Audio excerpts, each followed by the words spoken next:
So it would not surprise me at all if you see 4, maybe even 5 wide receivers get drafted early in the first round.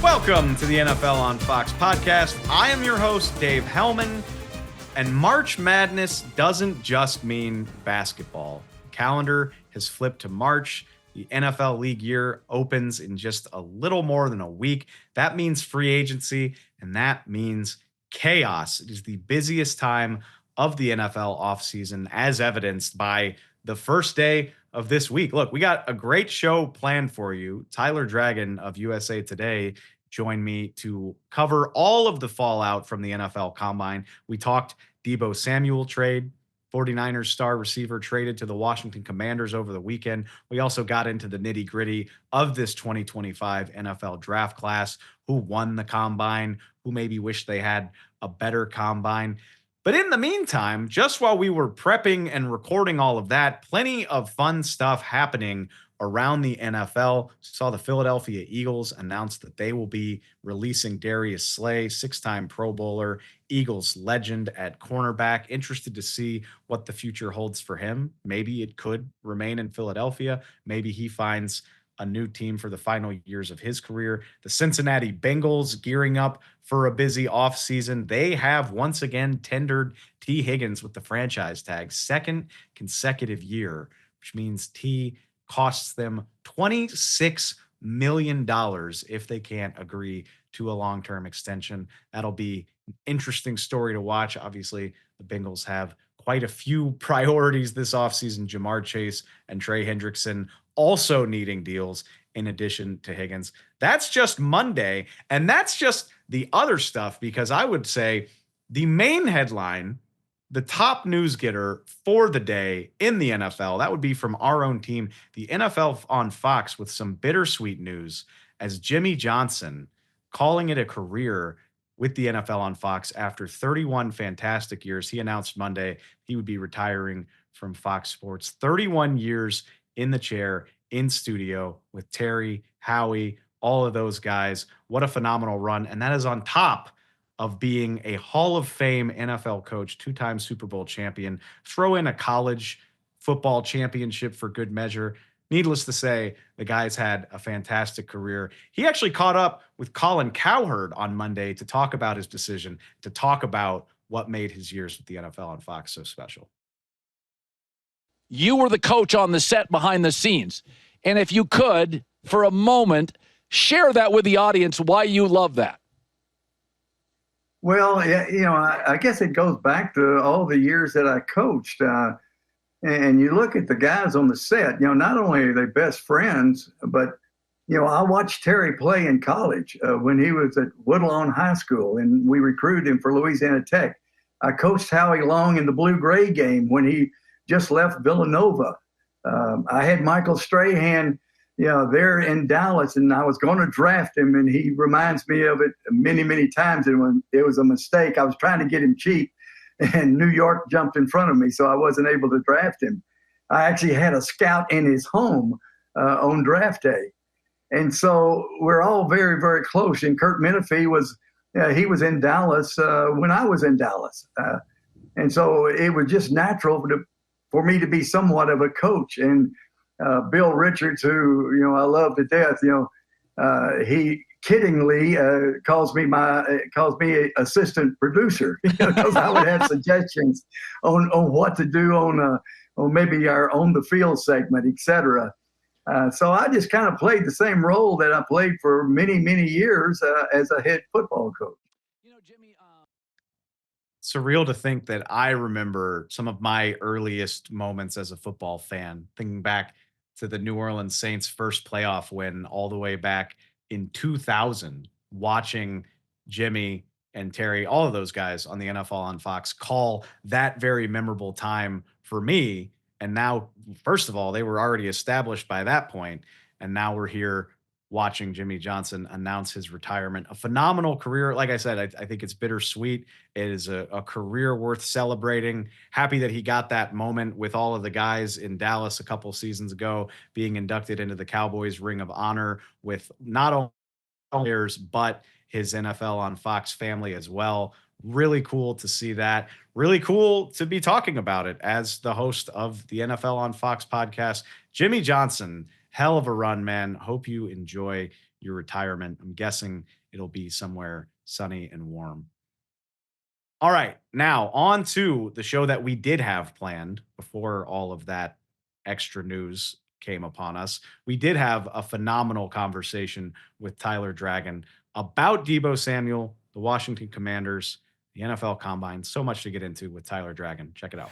All right, we're going to do our best to dive into everything coming out of the Combine. It's a lot to digest, a lot of news, a lot of analysis, a lot of reaction, especially to the on-field workouts. We're going to get to all of that. And I figured we gotta talk to somebody who was also there in Indianapolis, and that's why I'm thrilled to once again welcome our guy Tyler Dragon of USA Today. Which Tyler, last time I saw you, my guy, I think we were in the bowels of Prime 47 Steakhouse at a time of night that we don't need to reiterate here on the podcast. So it's nice to see you in a more quiet, more tame environment than the last time. Yeah, I was a couple drinks in when I saw you too, so I'm not inebriated anymore. I'm drinking water these days. Yeah, that is the last time we saw each other. An hour that I will not discuss. That's just I think, by this point in time, like this far into it, I think people understand what happens at the NFL Combine. But it's always wild that like doing your job well at the NFL Combine entails engaging in destructive behavior. Like I didn't work out for a solid week. I think I was averaging like 4.5 hours of sleep, but you're not getting the news and the insight and the rumors that you need to do your job the right way if you're not doing that type of stuff. That's how I wave off my poor choices over the course of the last week. It's hilarious because I was just telling my family the same thing, and I'll just be real. Everybody goes to Prime 47 after the Combine at the after hours. And there are so many people there, agents, coaches, former players. So it is great to go just to network, get insight, get rumors, develop more sources. So we're not just there just having, it actually is networking and work. The funny thing that I'm realizing after so many years doing the Combine, I feel like the league is moving at a faster pace than it used to. Because like back in the day, you go to the Combine, you hear some rumors like, ooh, this guy might be on the block. Ooh, team A is ready to move on from player B. And then you got to wait weeks and maybe months to see all of that stuff pan out. This year, two of the biggest rumors of Combine week came to fruition before the week was over. So we already covered the Matthew Stafford news on our last episode of the show. But over the weekend, one of the other big stars in the NFL that was rumored to be on the move, he got moved. The San Francisco 49ers wasted no time at all shipping Deebo Samuel off to the Washington Commanders for a 5th-round pick. I'm not surprised by the move because we knew Deebo was on the move. We knew Washington fit for a lot of reasons. They got a ton of cap space. They need weapons on the offensive side of the ball. I'm a little surprised at the swiftness with which NFL teams are moving these days. Like, we're not messing around anymore. We're just getting this stuff done. John Lynch is a man of his word. He said in Indianapolis that they were going to do right by Deebo. They were going to honor his trade request.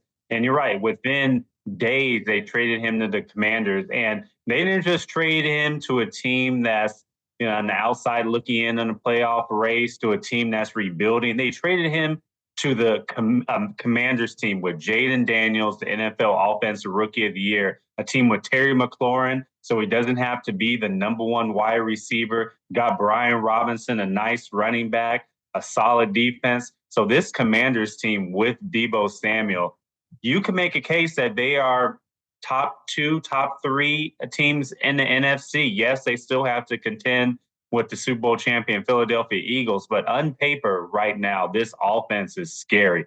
Deebo Samuel is exactly what the Commanders needed. They needed a bona fide, legit number 2 wide receiver opposite Terry McLaurin, a guy that can create yards after the catch, and that's Deebo's specialty. Yes, he had a down year last year, but that could be because a product of the environment. The San Francisco 49ers weren't a good football team all around. They were decimated by injuries last year. He had pneumonia before the season in Samuel. So a year removed from that pneumonia scare, a new, fresh environment with a superstar in the making quarterback. I really do like this move for the Commanders. So I really like it too. And I said this over the weekend. I don't think it's a long list of teams that make sense for Deebo Samuel because he's got 1 year on the deal. He's 29 years old. He plays basically like a running back, which, as we've seen over the course of his career, leads to injury issues. He's dealt with them a lot in his career. Obviously, you're seeing the stats on the screen here. Very down year in terms of production. But behind Terry McLaurin, the Commanders have next to nothing. And even like that's not even shade at any of the guys from last year. They're all unrestricted free agents like Zach Ertz, Olamide Zaccheaus, De'Ami Brown, Noah Brown, Jamison Crowder. Literally every pass catcher other than Terry McLaurin has an uncertain future. So they needed this guy. They had $87 million in cap space so they can afford the cap hit that comes with Deebo. So it makes sense for them. And I'm guessing based on what you said that I know your answer, but it is curious that the 49ers were so willing to be done with Deebo Samuel that they did a deal that, in my opinion, is pretty unfavorable to them. I mean, they take a $31 million cap hit to get him off their books, and they only get a 5th round pick in return. I understand, like, the value makes perfect sense when you realize that Deebo's only got 1 year on his deal, but all of that said, you would think that Deebo Samuel does the Niners more good as a piece to trying to get back toward a Super Bowl push. And so I'm curious what you think about the idea that maybe the Niners genuinely believe that Deebo Samuel's best football is behind him. Well, it's two sides to that. The Commanders are taking on all of his salary, which I believe is over $20 million. And then the 49ers, they're going to have to pay Brock Purdy, who needs a new deal. Brandon Ayuk is not cheap, and they believe in their receivers. Jennings, Ricky Pearsall, the 1st round pick, should be recovered from that horrific incident he had this past offseason. But you look at the San Francisco 49ers, they invested in their team the past few years. It did not cash in with a Super Bowl, and now that check is coming into cash. And so now they have to take away, shed some salary. That's why they moved on to Deebo. They're going to have to pay Brock Purdy. You look at their offensive linemen, they need some help there. Trent Williams said he's going to come back. He's expensive. So the 49ers, when you look at their entire roster, they're going to have to continue to shed some salary. And Deebo's a player that maybe, a year or two, he's probably going to be a little bit over the hill. You look at Samuel's production, it kind of tailed off last year. And maybe the 49ers just said, okay, maybe we should let go of this player before it's too late and he has no value at all. I still do believe Deebo has some left in the tank, maybe 2 years, 3 years max. But is he the Deebo Samuel of 2021 where he was running roughshod, not only catching passes, but running out of the backfield? I think those days are over. But what the Commanders need, when you look at their offense, the way Jaden Daniels could run, the way they have Terry McLaurin as a bona fide number 1 wide receiver, and you don't need Samuel to take 10 carries a game because you have Brian Robinson, I think he fits perfectly in that offense. I think that's where I fall too, and that's ultimately why, if you're the type of person that wants a winner and a loser from this trade, I do think like the Commanders are pretty obvious winners here again, because they didn't pay that much. I know the salary is a lot for a lot of people. It's not a big deal for a Commanders team with all that cap space. They need to spend money just to hit the floor of what the league asks you to. And so you get 1 year of Deebo Samuel. You only need him to be a piece of that offense. I'm sure they're going to add other guys, are going to bring other guys back. If Deebo Samuel is merely a piece of the puzzle, I think that's A-okay. And I looked this up too, Tyler. Jaden Daniels threw 69 screens last season. He was top 5 in the amount of times that he was throwing routes at or behind the sticks, screen passes, things of that nature. That suits Deebo's game perfectly. If you can get him the ball like short, near or behind the line of scrimmage, whether it's a screen pass, obviously he's so famous for taking jet sweeps in San Francisco. I think Cliff Kingsbury can handle drawing up some touches like that for him. I don't need him to go downfield. That's what Terry McLaurin is for. So I think this could be a really beautiful relationship, even if Deebo's not the guy that you remember from 3 years ago. I 100% agree. I mean, the way Deebo Samuel's with the ball in his hands, yes, he's not the elusive guy he was before. He's not going to go downfield and catch go balls or post routes. He's a guy that's going to catch those short and intermediate passes, and that's just exactly what the Commanders need from him. In San Francisco, there were times where the 49ers needed him to be that number one wide receiver on the outside, especially without Brandon Ayuk with a knee injury. They needed him to be their number one wide receiver. And he's really not that anymore. And you can make a case he never really was because he was just a yak demon. So with the Washington Commanders, I think he fits perfectly. Like you said, he's a piece on that offense, and you don't need him to be that true bona fide number one wideout.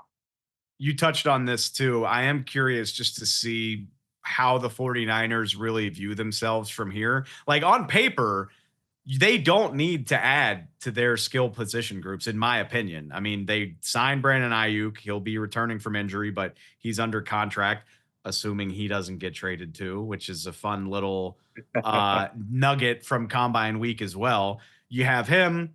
You have Juwan Jennings coming back. The decision to sign him for the long term, looking smarter and smarter. George Kittle, Christian McCaffrey still there. You mentioned Ricky Pearsall. And I'll throw in Jacob Cowing as well, a later round pick who had a nice rookie season. That seems like plenty to me. But when you consider, A, the Niners have had so much success having so many weapons, and B, guys like Kittle and McCaffrey are getting a little long in the tooth, I wonder how much the Niners prioritize skill player guys, whether that's vets, whether that's draft picks. I'm curious to see what they invest in those positions without Deebo on the roster. The team needs to get younger. There's no doubt about that. I expect them to do that via free agency and, of course, through the draft. But when you look at their skill position players, they really need to be healthy. The 49ers, that is the reason why, in my opinion, they did not win the NFC West and they were not in the playoffs. It's solely because of health.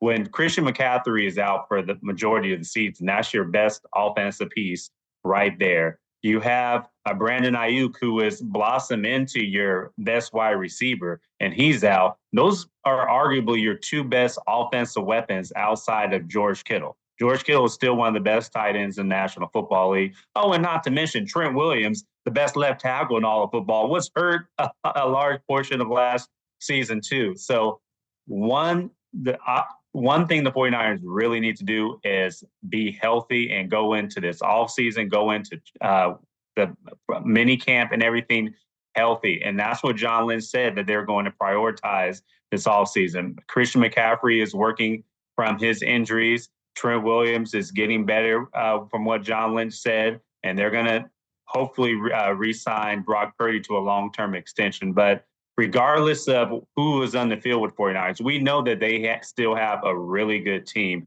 even without Deebo Samuel. They have to get healthy. That's the genius of either making a Super Bowl run or not making the playoffs at all, is because even with everything that happened last year, San Francisco has too good of a roster to have the 11th overall pick in the draft this year. But that's exactly where they are. And that's the benefit of not clawing your way to a wild card appearance, knowing you're not going to get anything, is now they have a real shot to add premium players to this team. I mean, that is what they did in 2019. In 2019, you get Nick Bosa and Deebo Samuel, and those two guys really helped kickstart you to being a Super Bowl contender. They're going to have a chance to do something similar if they nail this 11th overall pick in the draft. And that's what we call a segue to talking about the draft prospect part of Combine Week, because I did see over for USA Today, you did write a piece about the biggest winners and losers coming out of the Combine. Who knows? I think I'd be surprised to see San Francisco use the 11th overall pick on a wide receiver, but nothing is out of the question. And that's what I want to talk about with you. Let's start with, I think, one of the runaway winners of Combine Week, Texas receiver Matthew Golden. I don't know if he was a household name among the average NFL fan, but he sure should be right now. I would love for the 49ers to draft Golden or maybe even Ted McMillan.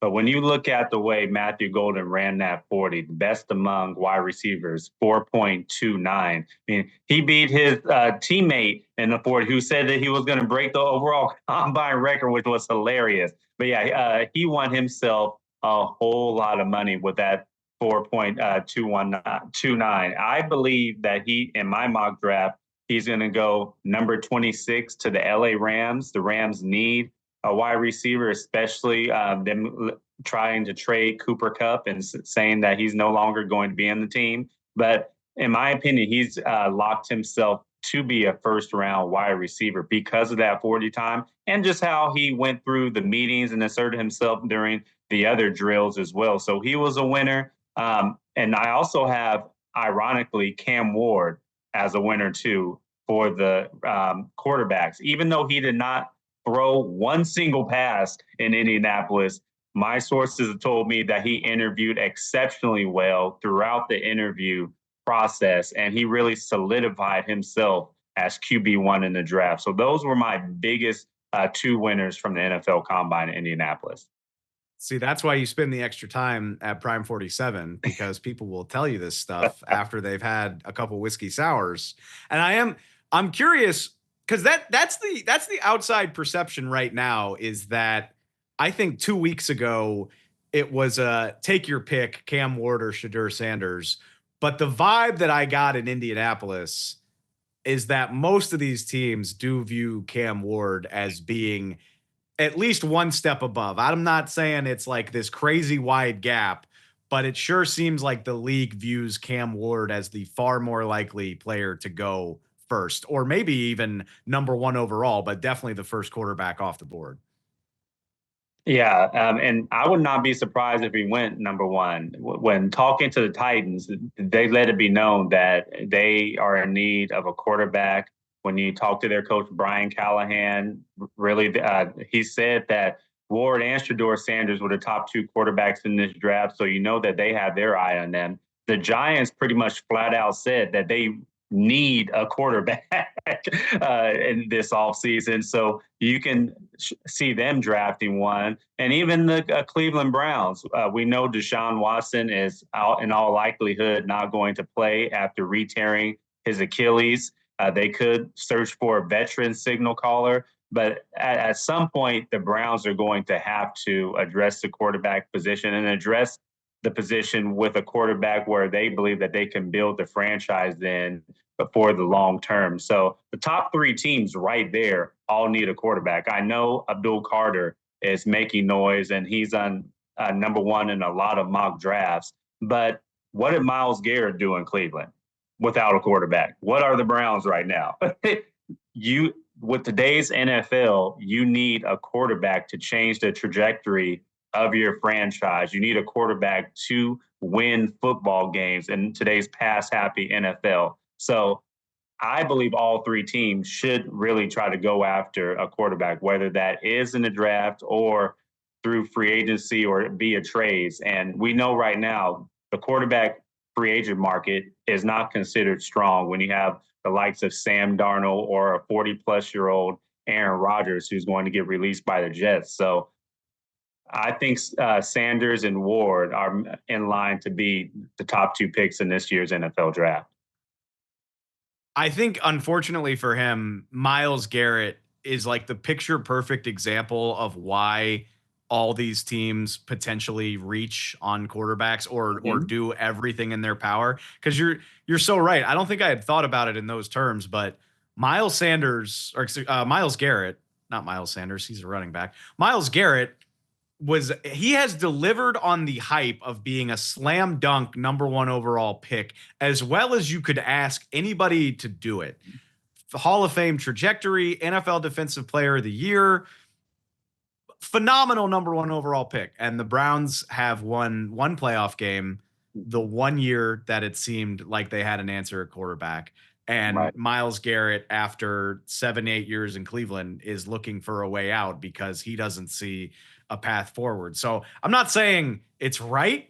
I'm not saying these decisions are all going to age well, but that right there perfectly encapsulates why you might see 2 quarterbacks go back-to-back, number 1 and number 2.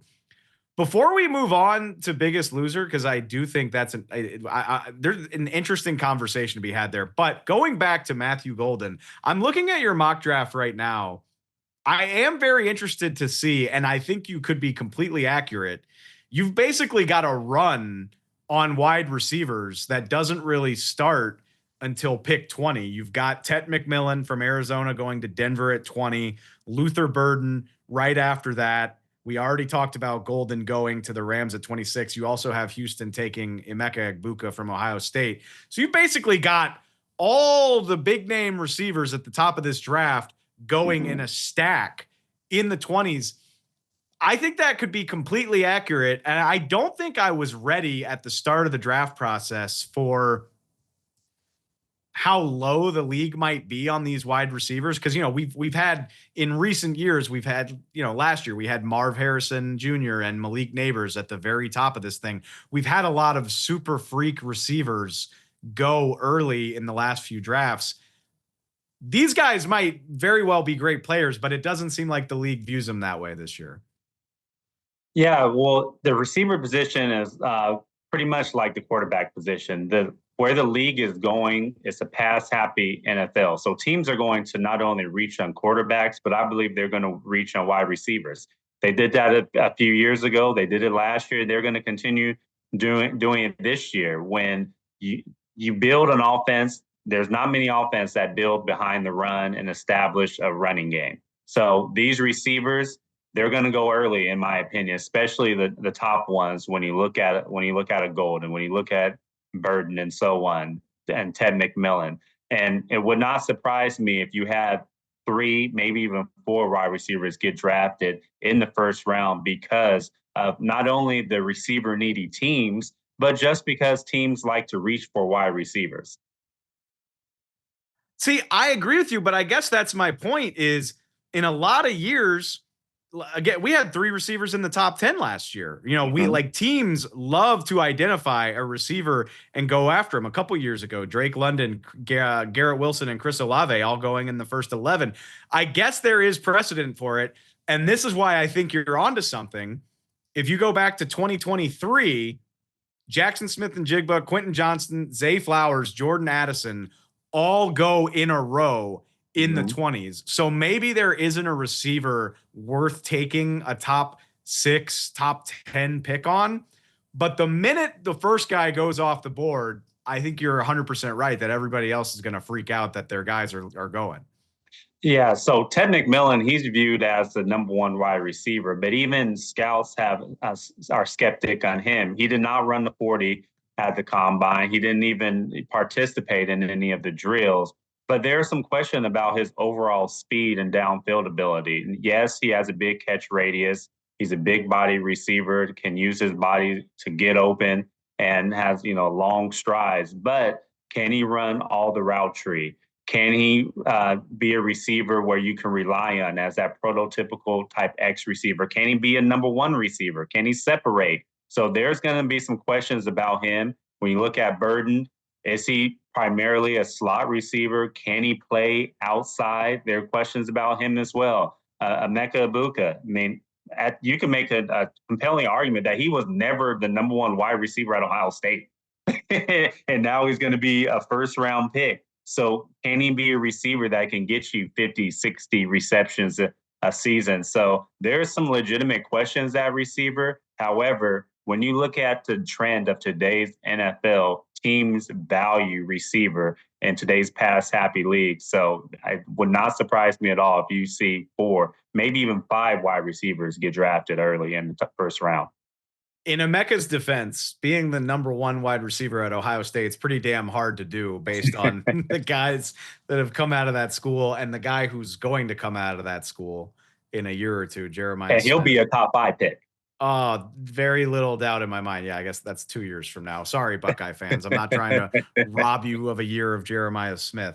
All right, but speed is a great segue to talk about the other side of this. And I don't even like the term loser because I don't think Tez Johnson really affected his draft stock that much. But you talk about changing perceptions coming out of the combine, and ooh, man, it creates a lot of conversation when one of the smallest receivers at the NFL combine runs a 4.51 40-yard dash, which is what Tez Johnson did.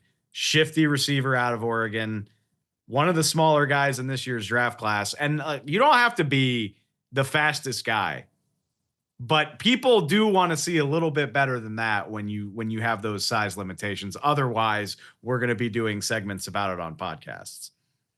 Yeah, I hate calling combine participants losers because these are prospects trying to realize their dream, trying to accomplish a goal. But when you look at Tez Johnson, he's 154 pounds. If you're small, you better be able to run fast in the NFL. And unfortunately for him, he ran a 4.51 40. Now, Dave, to put in context, when I was in college, I ran a 4.56. So he was barely faster than me. Humble brag from Tyler. That's not fast. Fair. For a football player, that's not fast. That's nothing to brag about. So he was barely faster than me, and I was almost 100 pounds heavier than him. So you need to run at least in the 4.4 range if you're a receiver. Now, in his defense, he does play fast on tape. When he was at Oregon, he played a little bit faster into that 4.51 speed. But he's going to need to perform a lot better at that pro day. Even if he runs a 4.49 40, scouts will look at that a bit more fondly. So he did not have a great combine considering what he weighed, which was the smallest at the NFL combine. He was the smallest player in Indianapolis. And then he was one of the slower receivers as well. Okay, but here's where I'm going to stand up for his honor a little bit. I think you laid it out perfectly. This is a fascinating example of straight line speed versus play speed, because I do think it's worth mentioning. And you're right.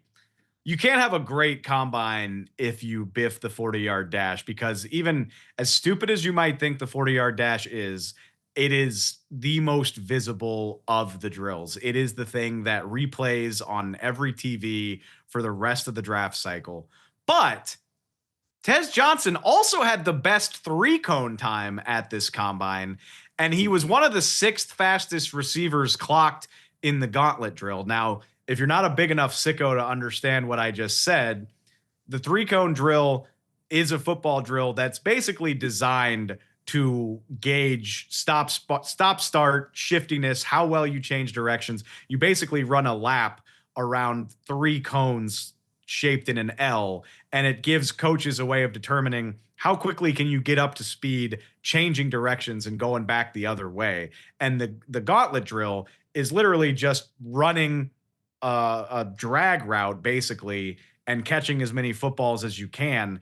And he got up to, like I said, he was running 19 miles an hour, which is 6th fastest among receivers. So the play speed that you see when you watch Tez Johnson play football, it showed up even at the combine. And that's why, even knowing that the 40 was very disappointing, I don't feel all that differently about the guy. Like if you were willing to draft him, I'd say in the probably 3rd round before he ran the 40-yard dash, I think I would still do it. I think his weight is the biggest concern. I don't see a lot of pro football players walking around at 150 pounds soaking wet. I mean, his ability to stay on the field and avoid injuries, especially when you can't run away from people. Yes, you play fast and you can run the route tree fast, but are you going to stay healthy on the field? I think he's a late round pick, in my opinion. Now, his tape, again, one of the best tapes in college football when you look at wide receivers, especially at Oregon. He was Oregon's #1 receiver.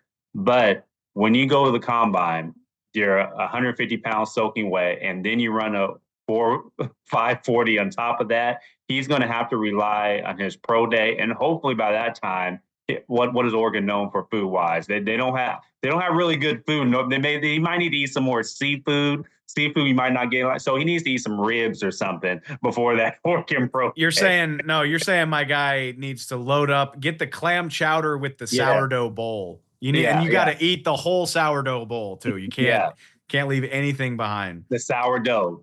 Emphasis on the sourdough. I hear you, and it is scary when you see that stuff. I think the name that you hear get tossed around a lot in terms of Tez Johnson is Tank Dell, who obviously just entered the league a couple years ago. Little bit heavier than Tez, but very similar sizes, which is why you're going to hear him comped a lot. Tank Dell drafted 69th overall. If you don't feel quite as comfortable, if you feel maybe comfortable in the 4th round, that's fine with me. But I just think it matters to me that what Tez Johnson is good at, which is the stop-start ability, the shiftiness, the making guys miss in space, that still showed up in what he did at the combine, which I think matters more so than how fast he can run in a straight line. But that's always the fascinating debate about this stuff, is how do you take what you see at the combine, compare it to what you see on tape, and make all of that line up to come up with a final grade?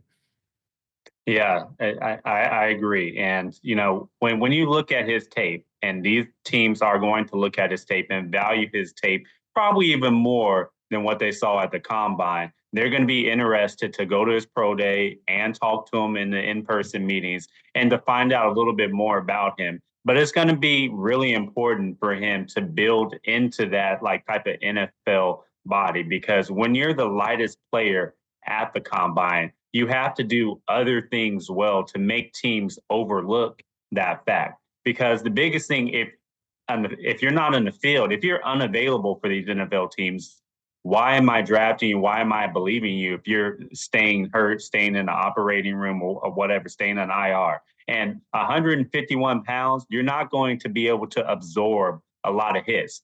Those quick routes, you're going to have to run quick routes way on the outside and only get hit by other fellow cornerbacks. You're not going to be able to absorb hit by linebackers, defensive ends, defensive tackles, because all those hits are going to accumulate on your body when they're almost 2 times, 3 times heavier than you. And so NFL teams are going to look at that and be like, okay, we're going to have to bulk you up a little bit so you can play the NFL football game, because you don't see 150-pound receivers or 150-pound players in the NFL right now. Tez Johnson, you heard it here. Get to the sourdough bowl. Clam chowder, eat the whole damn bowl. Oregon has good ice cream too. Yeah, well, obviously you got to have dessert, right? Full is not in your vocabulary for the next month, Tez. Yeah. I don't want to hear it. Peanut butter jellies at 3 a.m. No salad. Yeah.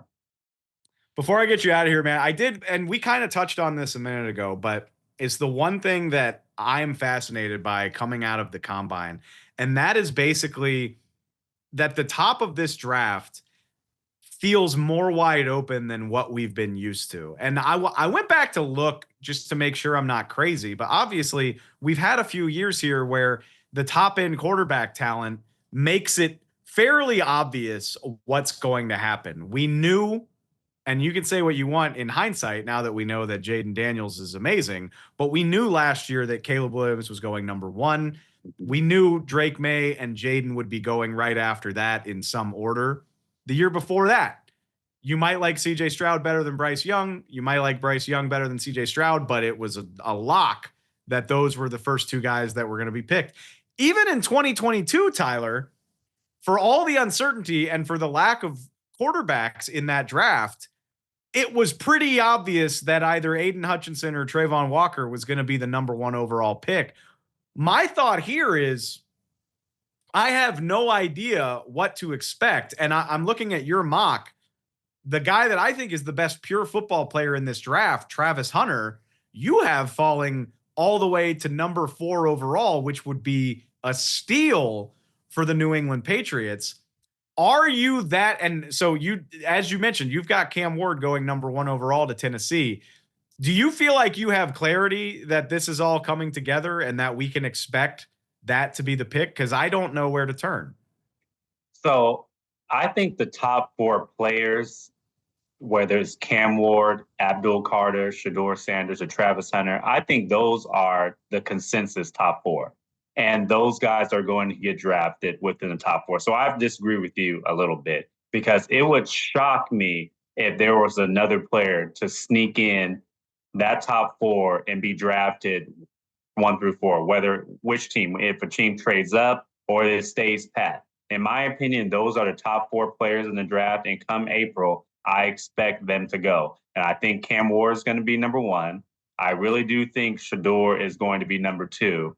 And then, I have Travis Hunter sliding down to number 4. Actually, I have Abdul Carter number 2, I believe. And then I do have Shador Sanders number 3. And then Travis Hunter going to number 4. That's my question for you, though. And you make a good point. Like, I would be surprised if those weren't the first 4 names we hear. But how confident are you in the order? Because again, like, I wouldn't have said until we, got done at the combine that Cam Ward was any type of lock to go number 1. And even still, I feel less sure about that than I typically would during a draft cycle. So when I listen to Titans pressers, when both Brian Callahan, the GM, spoke and everything, it really dawned to me that they are they are interested in a trade, and any team that's going to trade for number 1 is going to draft a quarterback. That's just how it usually works in NFL draft. But if they stay pat, Brian Callahan flat out said that the quarterback position needs to get better. And when you look at what they have at quarterback right now, they want a number 1 bona fide quarterback that they can build around. So if they stay at number 1, in my opinion, it's going to be Cam Ward. And when you look at number 2, yes, it's the Cleveland Browns. They do need a quarterback. But then in my opinion, okay, if they end up trading Myles Garrett, you're going to have to plug in that hole. Now, if I was the Browns GM, if I was Matthew Berry, I would draft the quarterback because I need to usher in my new future. I know Deshaun Watson is not going to play next season. Myles Garrett wants to trade, so I would use him as assets, trying to get more picks back, trying to get more players back to build around the quarterback position. So that's why I think 2 quarterbacks can go number 1, number 2 overall. And then you have the Giants right there. To me, they should draft Abdul Carter. And then you have a quarterback. Maybe you get a quarterback in free agency. Maybe Kirk Cousins, you call the Atlanta Falcons, see if you can get a trade for him. You need a quarterback in there. And then I have Travis Hunter, number 4, New England, because New England needs a little bit of everything. But the position that they don't need is a quarterback. I just love covering a draft class where, again, like, I think Travis Hunter might be the best of this bunch, maybe the best player that comes out of this draft looking back on it. And to fall all the way to number 4, I mean, look, I get it. That's the reality of football. You need a quarterback, and teams are going to do what they can. But what a position for the Patriots, or for some reason, maybe the Jacksonville Jaguars, maybe a team that's positioned further down in the top 10 trades up for Travis Hunter because there's no way he's supposed to be there as long as that. That's what makes this all so intriguing to me. But if you're the Patriots and Travis Hunter's sitting there at number 4, there is no way in the world you should pass up on him, considering that you need help at cornerback and receiver. And this guy literally plays both, and both at a high level. There is no way in the world that you do not draft Travis Hunter if he's there at 4.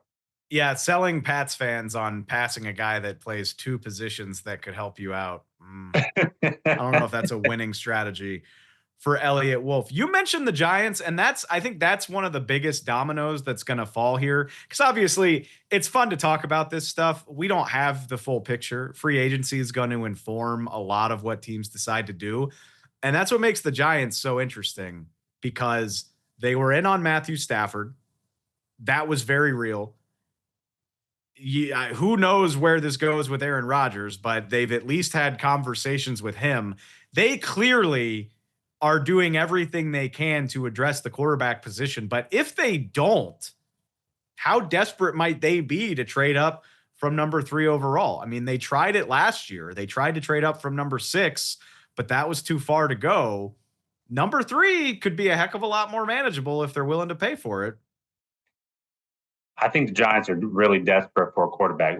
Joe Shane literally said the Giants have to get a quarterback somewhere. Those aren't my words. Those are his words at the combine. They are desperate for a quarterback. And I am hearing rumblings that the team could be interested in Aaron Rodgers, whether they get him, whether they get a Kirk Cousins. Justin Fields is out there. They're going to have to get a quarterback to compete with the Eagles, to compete with the likes of the Washington Commanders. The Dallas Cowboys should be better next season. And to me, when you look at where the Giants are placed, I would love for Shedeur Sanders to be in New York just because he's used to the glitz and glamour. The Bryce lights would not scare him. His dad's Deion Sanders. That would just be a show in New York. I would love for that to happen, but they definitely are in the quarterback market. I mean, they are desperate for one, and it would not surprise me if they traded to the number 1 pick with the Tennessee Titans, because Tennessee, they publicly said,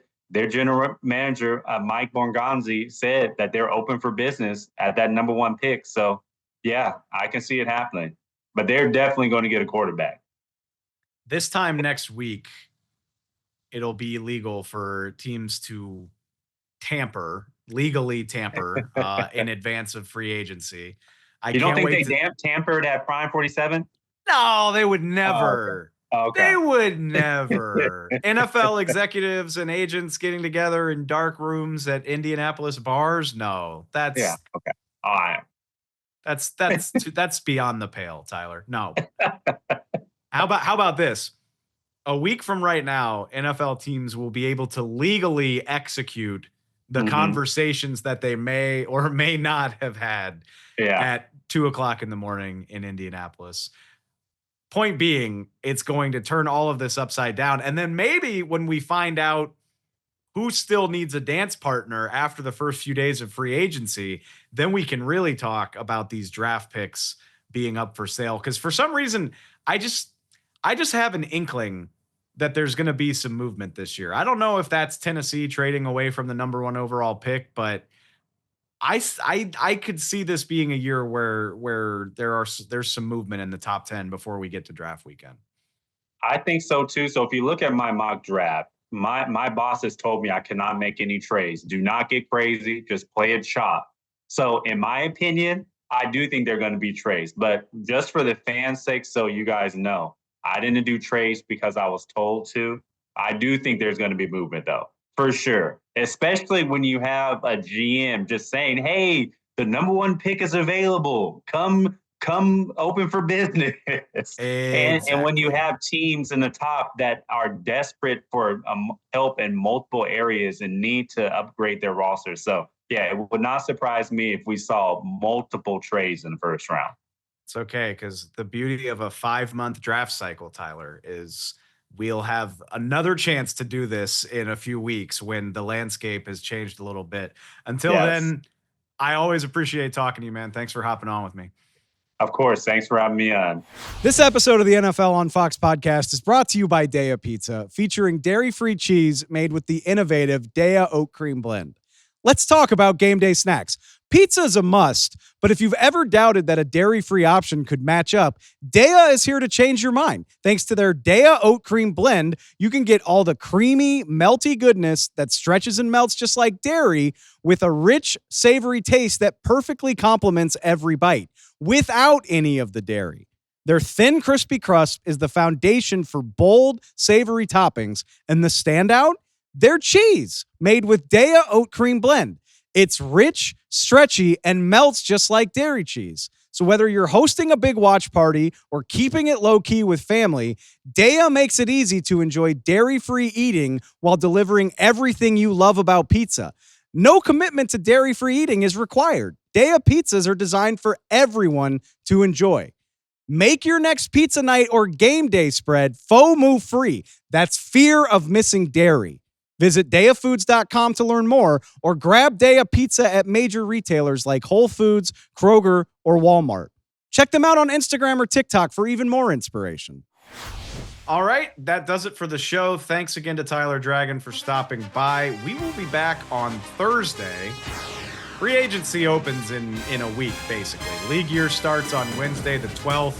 The tampering window is 2 days before that, so we are coming up on the craziest time of the offseason very, very quickly. I'm going to step out on a limb and say something interesting is going to have happened between now and the next time you see us in your feed. So just go ahead, make sure you're subscribed. Spotify, Apple Podcast, YouTube, wherever you prefer to get us. We'll be there to have you covered on the NFL news front. Go find us on social at NFL on Fox Pod. We will have another great show for you on Thursday. Until then, as always, I appreciate it so much. I'll chat with y'all soon.